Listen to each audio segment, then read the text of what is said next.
오늘은 그 예수님의 탄생에 대해서 우리가 묵상하기를 바랍니다. 수천 년 전에 약속하신 대로 예수 그리스도가 탄생하셨습니다. 마태는 예수 그리스도의 탄생의 기사를 기록하면서 예수님의 탄생은 처녀를 통해서 탄생한다. 소위 말하면 동정녀 탄생을 기록하고 있습니다. 어떻게 처녀가 아들을 낳을 수 있습니까? 하나님을 믿는 믿음으로만 받아들일 수가 있습니다. 그런 본문을 통해서 예수님의 탄생이 우리에게 주는 의미가 무엇인가 두 가지로 생각해 보자 합니다. 첫째로 요셉이란 인물을 통해서 예수님이 이 땅에 오셨다 뜻입니다. 먼저 우리는 본문에서 묘사하고 있는 요셉의 행위에 대해서 우리가 묵상해 봅시다. 그는 경건한 지혜와 다른 사람에 대한 사려 깊은 자세의 아름다운 모범을 보여주고 있습니다.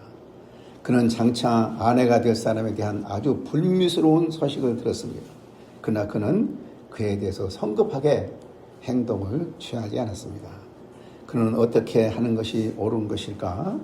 명백히 드러날 때까지 인내심을 가지고 기다렸습니다. 여기에서 우리는 요셉에게 두 가지 훌륭한 성품을 봅니다. 첫째는 다른 사람에 대하여 사려 깊은 자세입니다. 보통 사람 같으면 자기와 정혼한 여자의 임신 소식을 듣고 배신감과 분노가 불묻듯이 일어나서 당장 파혼을 시키고 저런 여자는 돌로 쳐 죽여야 된다고 고소를 했을 것입니다. 그러나 요셉은 의로운 사람이라 저를 드러내지 않고 가만히 끊고자 했습니다. 그러나 그것도 당장 실현한 것이 아니고 생각하고 있었다 그랬습니다. 이것은 그리스도의 아름다운 성품을 보여주고 있습니다. 우리는 얼마나 자주 아직 잘못이 확연히 드러나지도 않았음에도 불구하고 부음부터 내두고 봅니까? 당장의 상대편의 입장을 생각하지 않고 함부로 말함으로 상대편에게 돌이킬 수 없는 상처를 주는 경우가 얼마나 많이 있습니까? 그리스도의 성품 중에서 저는 가장 중요한 성품이 온유의 성품이라고 생각합니다. 예수님 직접 말씀하시기를 나는 마음이 온유하고 겸손하니 내게서 와서 배우라 말씀하셨죠. 마태복음 11장 29절. 설령 상대편이 나에게 어떤 큰 악을 행할지라도 성급하게 보복하지 하지 않고 참아주고 인내하는 것이 그리스도의 성품입니다. 예수님은 바로 이와 같은 성품을 가진 요셉의 도움을 받아 이 땅에 오시게 된 것입니다. 하나님은 그의 아들을 세상에 보내시면서 아무나 쓰신 것이 아니고 요셉과 같이 온유한 인격을 가진 사람을 쓰신 것입니다. 오늘날에도 하나님의 쓰심을 받을 사람은 먼저 이와 같은 온유한 인격을 갖도록 키우십니다. 우리 그리스도인들은 그 무엇보다도 요셉과 같은 인격을 개발하도록 힘써야 됩니다. 다른 사람에 대해서 사려 깊은 행동을 해야 됩니다. 내가 이렇게 할 때 상대편이 어떻게 될 것인가를 주의 깊게 생각하는 것입니다. 내 입장만 생각할 것이 아니라 상대편의 입장을 몇 번이고 생각하는 것이 얼마나 중요한 일인지 모릅니다. 둘째로 요셉은 당황하지 않았다고 했습니다. 많은 사람이 믿는다고 하지만 막상 어려운 일이 생기면 당황한 나머지 이성을 잃고 극단적인 행동을 취하기가 쉽습니다. 그러나 요셉은 전혀 그렇지 않았습니다. 아마도 그는 기도 가운데 하나님께 문제를 가지고 나갔을 것입니다. 이사야서 28장 16절에 보면 믿는 자는 급절하게 되지 아니하리라. 믿는 자는 당황하지 않는다. 그 말입니다. 믿는 자는 감당할 수 없는 어려움을 당할 때 당황하지 않고 어떤 행동을 성급하게 취하지 않고 하나님의 인도하심을 기다립니다. 요셉의 인내는 은혜스럽게 하나님의 응답을 받게 됩니다. 그는 그가 염려하고 있었던 문제에 대해서 하나님으로부터 직접적인 메시지를 듣습니다. 20절부터는 이 일을 생각할 때 주의 사자가 현명하여 이르되 다윗의 자손 요셉아 내 아내 마리아 데려오기를 무서워하지 말라. 그에게 잉태된 자는 성령으로 된 것이라. 아들을 낳으려니 이름을 예수로 하라. 이는 그가 자기 백성을 그들의 죄에서 구원할 자심이라 하니라. 이 모든 일이 된 것은 주께서 선자로 하신 말씀을 이루려 하심이니 보라 처녀가 잉태하여 아들을 낳을 것이요 그 이름은 임마누엘이라 하리라 하셨으니 이를 번역한 즉 하나님이 우리와 함께 계시다 함이라. 그는 주의 음성을 듣자마자 즉시 모든 두려움으로부터 해방을 받았습니다. 그래서 이 24절 25절에 보면 요셉이 잠에서 깨어 일어나 주의 사자의 분부대로 행하여 그의 아내를 데려왔으나 아들을 낳기까지 동치만이 아니하더니 낳음에 이름을 예수라 하니라. 하나님을 기대라는 것은 얼마나 좋은 일인가. 하나님께 염려를 신실한 기도 가운데 가지고 나간다면 그에게서 우리가 어떤 실패가 있을 수 있겠습니까? 너는 그를 인정하라. 그러면 내 길을 지도하시리라. 얼마나 아름다운 말씀입니까? 우리가 어떤 일을 만나든지 하나님을 인정하라. 그러면 하나님이 내 길을 지도해 주신다고 약속했습니다. 하나님은 요셉과 마리아 같은 신실한 믿음의 사람을 보내시고 그를 통해서 그리스도를 오게 하십니다. 하나님은 그만큼 준비된 자를 쓰신 하나님이십니다. 우리도 하나님의 쓰심을 받기 위해서는 요셉과 같은 사람이 되어야 됩니다. 우리 학생들 가운데 여기 요셉은 창세기에 나타나는 요셉과 다르다는 걸 아시기 바랍니다. 마리아의 남편 요셉입니다. 예수님에게 주어진 두 가지 이름이 우리 주님에게 두 가지 이름이 주어졌습니다. 하나님의 이름, 하나의 이름은 예수요, 또 하나의 이름은 임마누엘입니다. 하나의 이름은 그의 직분을 말하고 다른 하나의 이름은 그의 성품을 말합니다. 이 두 이름이 아주 중요한 이름입니다. 이 시간에 우리 그 이름을 묵상해 보시기 바랍니다. 먼저 예수란 이름을 생각해 보십시오. 예수란 이름의 뜻은 구원자란 뜻이라고 그랬죠. 아들을 낳으려니 이름을 예수하라. 이는 그가 자기 백성을 저희 죄에서 구원할 자이심이라. 이것은 그의 특별한 직분을 말하고 있습니다. 예수님은 자기 백성을 구원하시기 위해서 자기 백성들의 모든 죄악을 짊어지셨어요. 이사야서 53장 6절에 보면 여호와께서 우리 무리의 죄악을 그에게 담당시키셨도다. 그리스도께서 자기 백성의 죄악을 그 어깨에 짊어지시고 그들의 죄짐을 대신 짊어짐으로 말미암아 그들을 자유케 되었다는 것입니다. 더 이상 죄의 명예를 매지 않고 살게 된 것입니다. 그리스도의 대속의 죽음과 고난 이외에 인류의 어떠한 다른 구원의 방도가 없습니다. 이것은 우리 인류가 아무리 노력하고 노력해도 이룰 수 없는 놀라운 은혜입니다. 이와 같은 그리스도의 대속의 은혜를 받아들인 자 안에 성령이 역사하여 그들은 하나님을 사랑하고 그리스도께 감사를 드리며 죄를 미워하게 됩니다. 이런 마음의 변화야말로 참으로 구원의 본질이며 핵심이 되는 것입니다. 우리가 예수로 말미암아 구원받는 자의 가장 큰 특징은 죄를 아주 미워합니다. 죄를 미워해요. 예수님이 우리를 죄에서 구원하시기 위하여 오셨다는 사실은 얼마나 놀라운 소식인가를 우리는 감격해야 됩니다.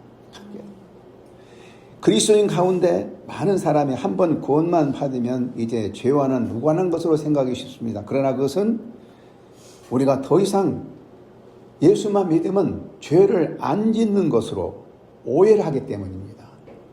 그러나 우리는 구원받은 후에도 여전히 죄에서 자유로울 수가 없습니다. 이 세상에 아무리 좋은 믿음을 가진 사람일지라도 죄 없이 죄 없다고 말할 수가 없는 거예요.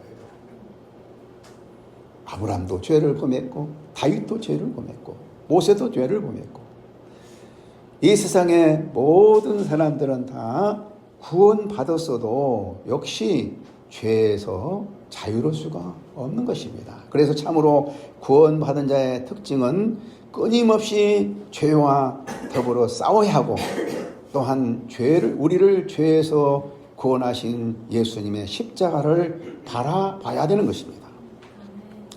예수라는 이름은 무거운 죄의 짐을 지고 사는 사람들에게 큰 위로가 되는 이름입니다. 하나님이 그 아들을 세상에 보내시면 세상을 심판을 하심이 아니요 그를 통해서 세상을 구원하라 하심이라. 요한복음 3장 17절 말씀입니다. 우리가 아무리 큰 죄를 지었다 할지라도 우리는 낙심하지 말고 주님 앞에 나와야 합니다.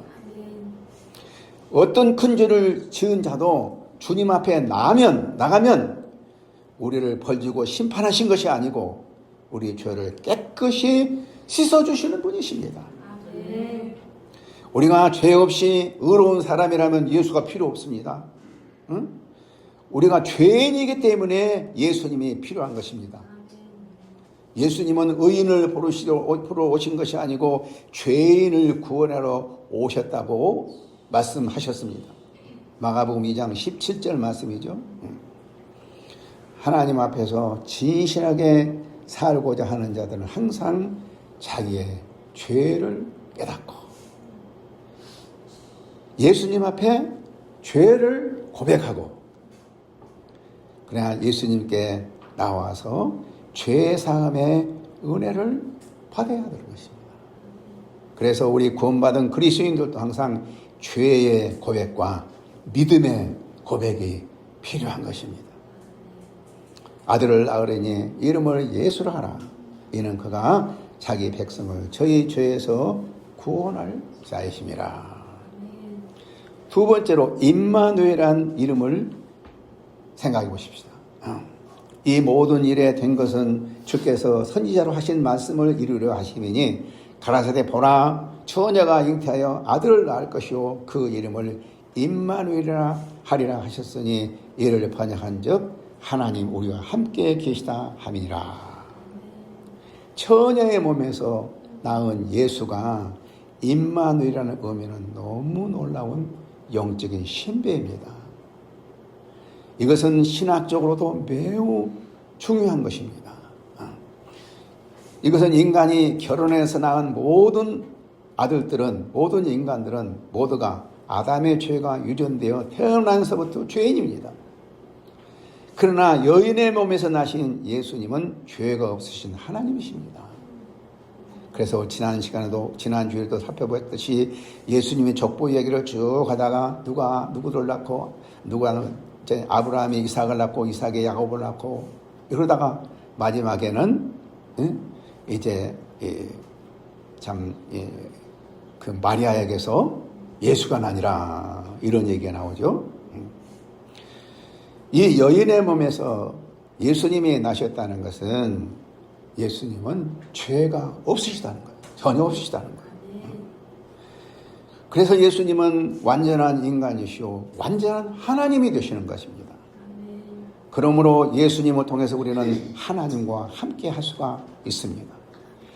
예수님이 인간이 아니시라면 우리와 함께 할 수도 없고 예수님이 하나님이 아니시라면 아무리 예수님 우리와 함께 하신다 해도 하나님이 우리와 함께 하실 수가 없는 거예요. 그러나 예수님은 완전한 인간이요 완전한 하나님이시기 때문에 예수님 우리와 함께 하실 수가 있고 또 예수님 우리와 함께 하신다는 것 하나님이 우리와 함께 하신다는 뜻입니다.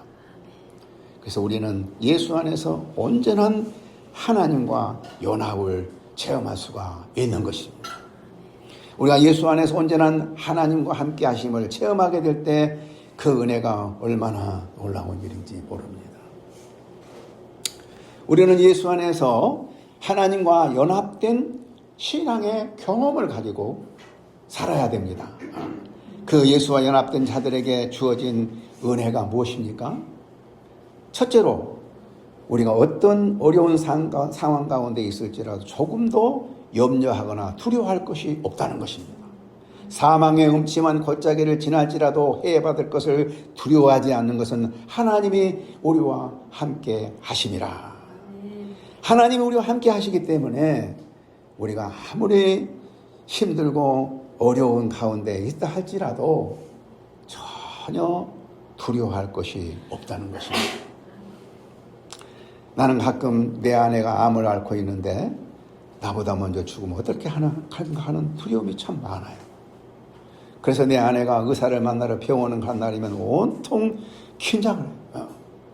그날 전날 저녁에는 잠을 자기가 참 힘들어요.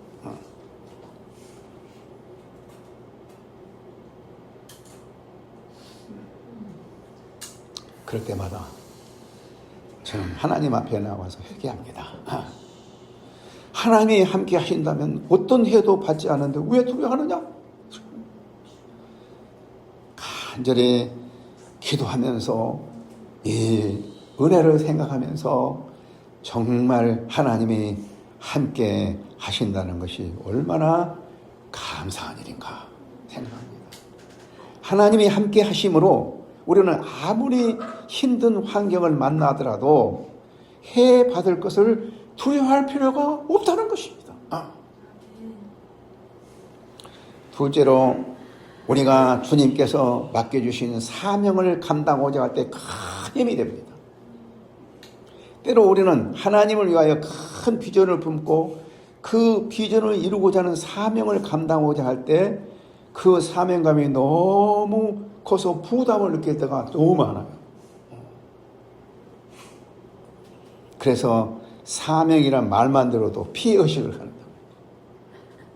제가 학생 사역을 할 때는 성서한국과 세계의 선교라는 비전을 가지고 엄청난 사명감을 막 불어넣어줬어요, 학생들한테.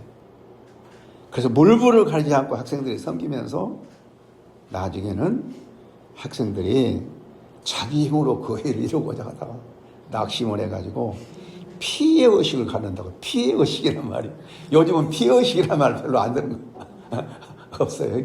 피해의식.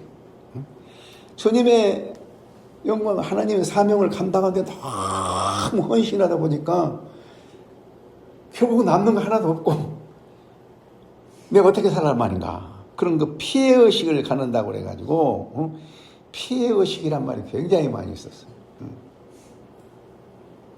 그러나 우리가 하나님으로부터 사명을 받았다면 그것을 내 힘으로 감당한 것이 아닙니다. 나와 함께 하신 하나님이 하나님의 은혜로 감당하게 하는 것이에요. 그렇기 때문에 조금도 염려하고 부담이나 피해의식을 느낄 수 없습니다. 하나님을 위하여 가진 사명은 크면 클수록 더욱 좋은 것이에요. 왜? 하나님으로부터 능력을 받아서 사람이 상상할 수 없는 일을 해낼 수 있기 때문에 해낼 수 있습니다. 요셉이 소년 시절에 큰 꿈을 꾸었습니다. 그 꿈은 아직 자기가 이해할 수 없도록 놀라운 꿈을 꾼 거예요. 놀라운 꿈. 그 꿈은 선천백 백성을 굶주림에서 구원하고 온 인류에게 양식을 공급하는 최고의 지도자가 된다는 꿈이에요. 그런데 그 꿈을 요셉이 어떻게 이룰 수 있었겠어요?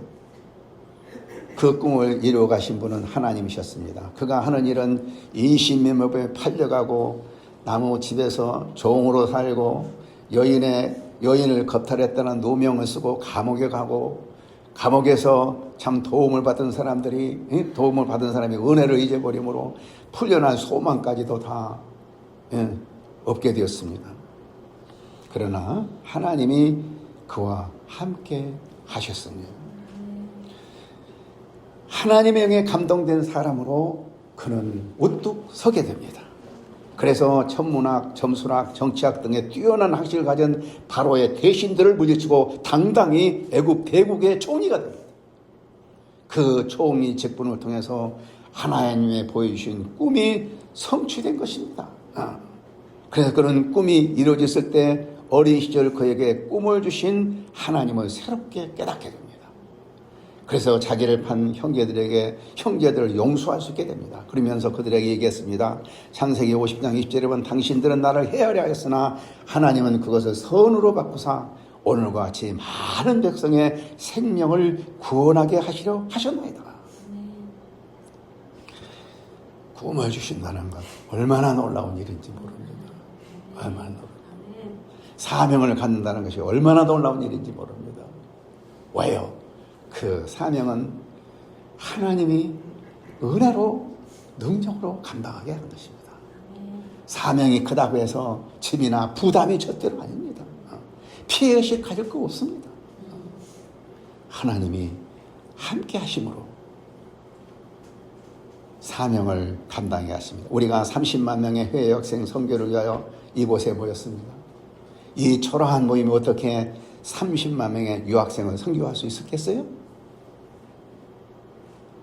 큰 예배당도 없고 성도들도 많지 않고 이 조그만 모임을 통해서 30만 명의 유학생들을 복음화한다? 말도 안 되는 소리예요. 그런데요, 사실 이 적은 모임이 엄청난 놀라운 은혜예요. 어떻게 이 적은 모임이 이루어질 수가 있느냐 말이에요. 하나님의 은혜가 아니고는 이루어질 수 없는 모임이에요.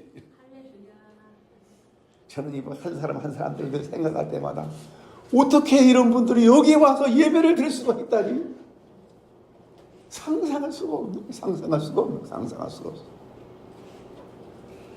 저는 항상 한 분 한 분들을 생각할 때 하나님의 놀라운 은혜가 우리 가운데 역사하고 있다.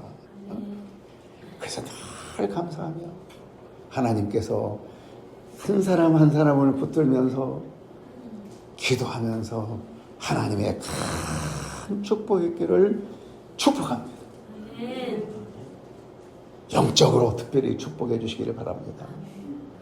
하나님의 놀라운 능력의 은혜로 언제나 어떤 환경에서도 참으로 하나님을 의지하면서 그 마음의 평화와 참으로 이렇게 사랑이 충만한 그 영적인 축복을 누리기를 바라고 있습니다. 또한 건강에 축복을 주시기를 간절히 기도합니다. 물질적으로도 크게 축복해 주시기를 간절히 기도합니다. 하나님께서 범사에 아브라함에게 복을 주셨다고 했듯이 이 자리에 계신 한 분 한 분들을 범사의 모든 일에 축복하시기를 바라는 것입니다. 이렇게 하나님의 놀라운 은혜가 아니면 이루어질 수 있는 이 모임을 생각할 때 생각해 보세요. 작년 이맘때만 하더라도 저 감리교 신학교에 그 더운 데에 올라가서 모임을 갖기가 힘들어가지고 그냥 그 모임을 줌으로 바꿨어요.